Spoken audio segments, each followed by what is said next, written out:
should be the goal of every preacher, pastor, is that I want the people of St. Paul's Community Church, if everybody's here on Sunday and the rapture takes place, I don't want nobody to be left, okay? I want everybody to be gone. That's the bride of Christ. We're looking, right? We're looking, anticipating the return of Christ, and we should be not only religiously looking, but deeply, intimately looking for the return of the Lord and living a life that's pleasing in His sight. But I fear lest by any means, as the serpent beguiled Eve through his subtlety, so your mind should be corrupted from the simplicity that is in Christ. There we got that word mind again, right? It only takes somebody or something to get you turned on.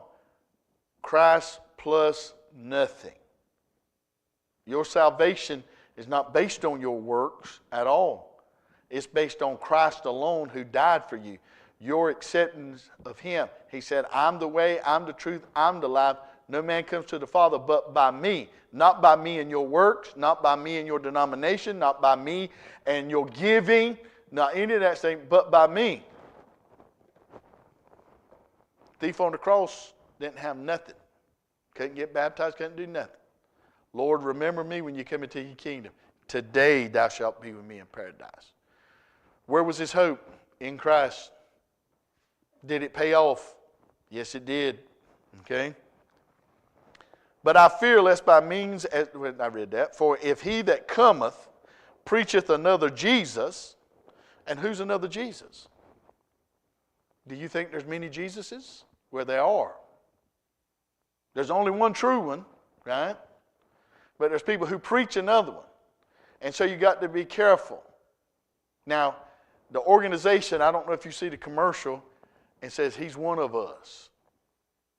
Y'all seen it? Where it talks about you going through this, going through that, and Jesus said, well, that's cool, I'm one of y'all. You know. Well, look, okay, it's on there. Now, if you look at that organization, you might find out that it might be a little different. Now, Jesus said, I came not into the world to condemn the world, that the world through me might be saved.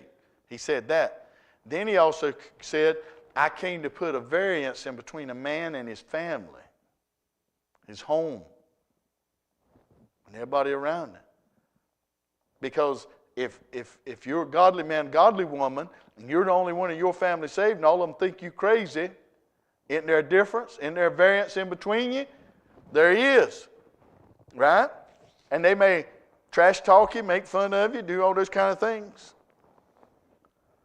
I remember a story of one lady who served the Lord and her husband was a drunk. And he got up one Sunday morning and he said, you ain't going to church today. And she said, yes, I am. And he took his pistol and put it between her eyes and pulled the hammer back. And she said, fire it up. I won't go to church, but I'll go to heaven. She said, but I'm going till you pull the trigger. And so you can run into some obstacles in that kind of thing. And so you say, well, what kind of Jesus? There's a whole gospel. A guy that I think a lot of, when he preached, to me he did not preach a whole gospel. It was a partial gospel because he preached only the positives, only the good stuff. There was no condemnation or sin. Well, let me tell you something. That's the wrong way to roll, okay? That's not the gospel. That's not the true gospel. All you have to do is look at the teaching of Jesus. Where's your husband? I ain't got no husband. He said, you're right, you've had 5. And the one you're living with now ain't your husband. Now, that sounds like it could have hurt her feelings, couldn't it? But he was more worried about her eternal soul than her feelings, right? And that's the way that is. And so Jesus preached more on hell than he did heaven. He talked more about it. And so we need to understand it's a whole picture. Here's Christ. He died for you on the cross. Accept Him. Have life. Deny Him. You have no life. It's eternal death, eternal separation. Okay? So you have to be careful. Just because somebody says they believe in God, what God's that? Is it the God of Abraham, Isaac, and Jacob? Is it the God of the Bible? Is it the God who sent His Son to die on the cross?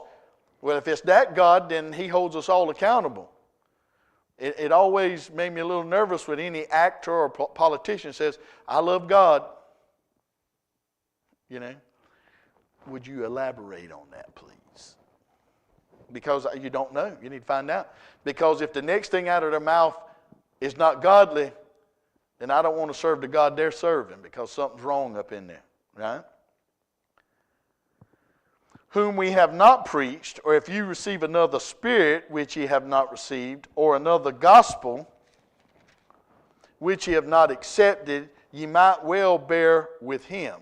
For I suppose I was not at whit behind the very chiefest apostles, but though I be rude in speech, and I might be a little guilty of that, though I be rude in speech, yet not in knowledge. But we have been thoroughly made manifest among you in all things. Have I committed an offense in abasing myself that ye might be exalted, because I have preached to you the gospel of God freely? Okay, so he's telling a little bit of his story.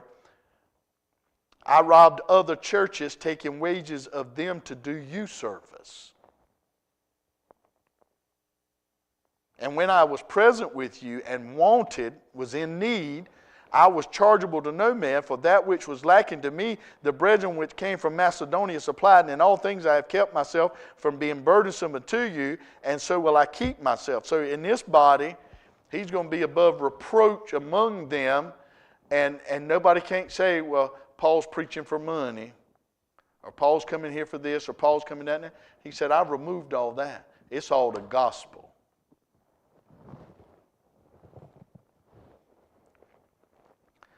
As the truth of Christ is in me, no man shall stop me of this boasting in the regions of Achaia. Wherefore, because I love you not, he does love them, but he wants them to understand the truth. And the truth is so important. God knoweth. But what I do, that will I do, and that I may cut off occasion from them which desire occasion, that wherein they glory, they may be found even as we.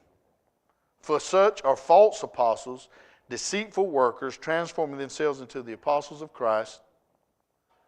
And no marvel, for Satan himself is transformed into an angel of light. Therefore it is no great thing if his ministers also be transformed as the ministers of righteousness, whose end shall be according to their works. So it's all going to be made bare when it's all said and done.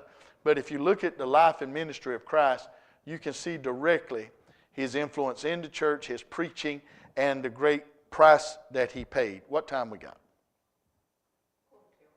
Okay, so we want to look at the price, okay? I say again, let no man think me a fool.